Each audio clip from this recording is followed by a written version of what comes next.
在新加坡，现代化发展的很快，很多甘榜已经不见了，但在牙龙市乃有一些甘榜的魂还在，它并不那么耀眼，却有一份别处找不到的温度，是马来社群的乡愁，是一种生活节奏，也是一种文化的味道。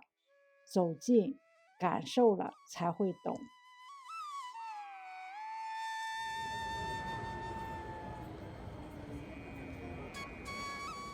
第一次在新加坡看到这么多脚踏车，眼前一下子就浮现出我小时候家楼下那个车棚的影子。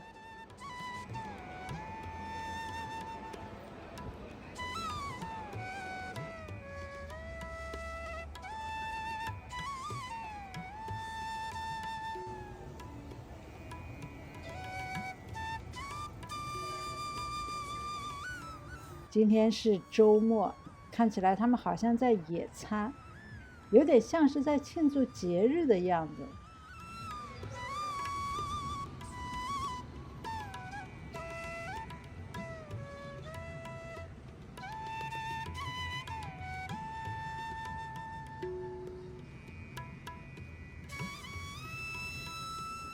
这里以前是马来人的聚集地，也就是我们说的马来村，典型的甘榜村落。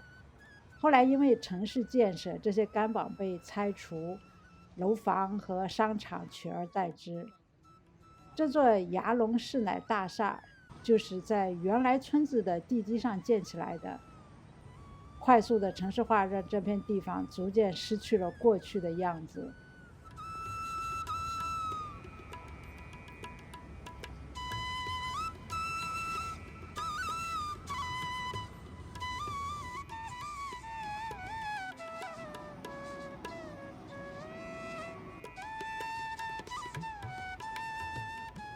不过，政府也试图保留一些文化的象征，像在大厦的1楼就设了一个牙龙市乃文化遗产馆。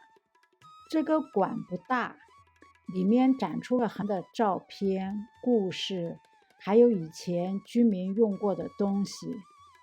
可以看到这里曾经是什么样子，怎么生活，怎么庆祝节日，还有马来家庭的日常。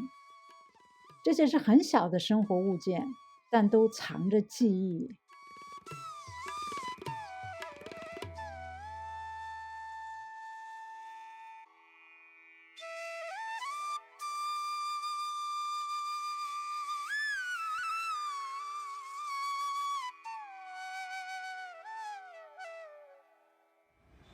牙龙市乃路上的这些壁画，其实画的就是当年这里马来村的生活场景。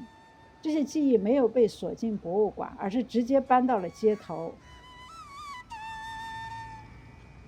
牙龙市乃文化走廊的标志性宫门，这是后来新建的，就在樟宜路和牙龙市乃路的交界口。它的设计参考了传统马来甘帮屋的屋顶，象征着这里从马来村落发展成现在的社区。每天晚上这里还会亮灯，节日的时候会换颜色，蛮有仪式感的。其实今天走了这一圈，真正让我觉得马来村还在的地方就是这里，这个巴萨和熟食中心。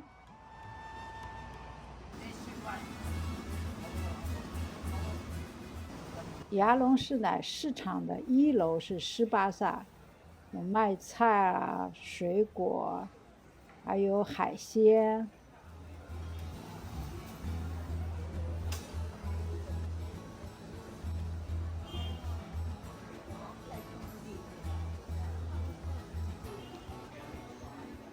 也有很多牛羊肉的摊位，因为是穆斯林市场，这里就没有猪肉的，但牛羊肉特别多，而且价格也便宜。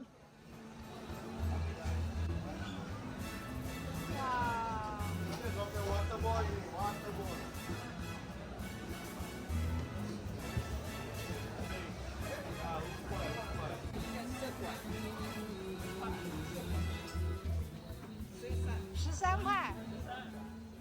哎呀，我觉得这里的海鲜比我家附近那个巴萨卖的便宜。像我平时买的那种鱼啊，这里只要4块钱一条，我家附近巴萨要卖6块，还比这里的小。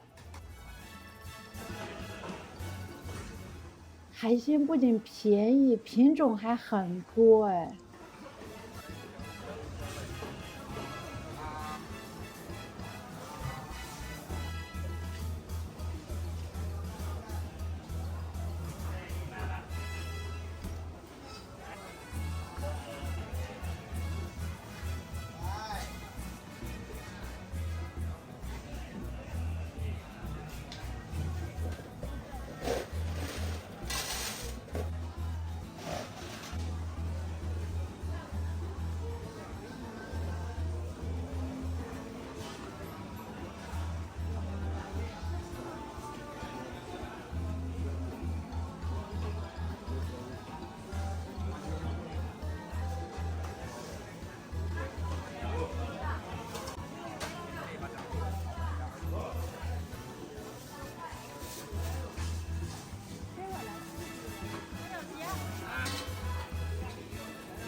1楼的另一边就是卖蔬菜和水果的，蔬菜水果整体价格和我住的地方差不多。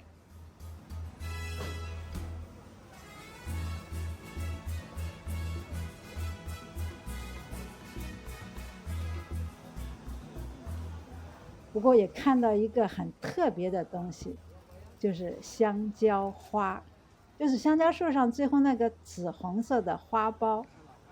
在这里，它是当着蔬菜来卖的。摊主还告诉我怎么做菜。我第一次在新加坡市场里看到这个，觉得挺有意思的。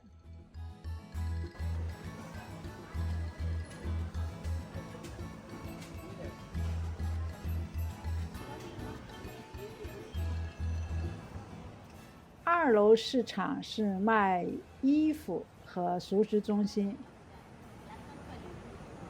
到处都是马来食物的摊位。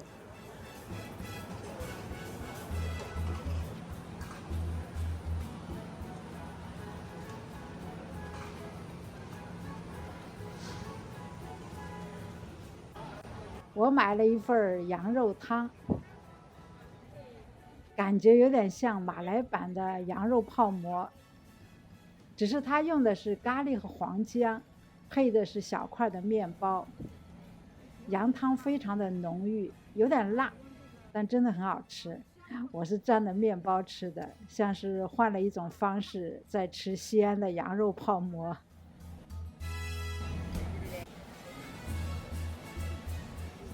下一集我们去中巴路，看看新加坡最文艺、最安静的老社区。这里是新加坡风情街，我们街头见。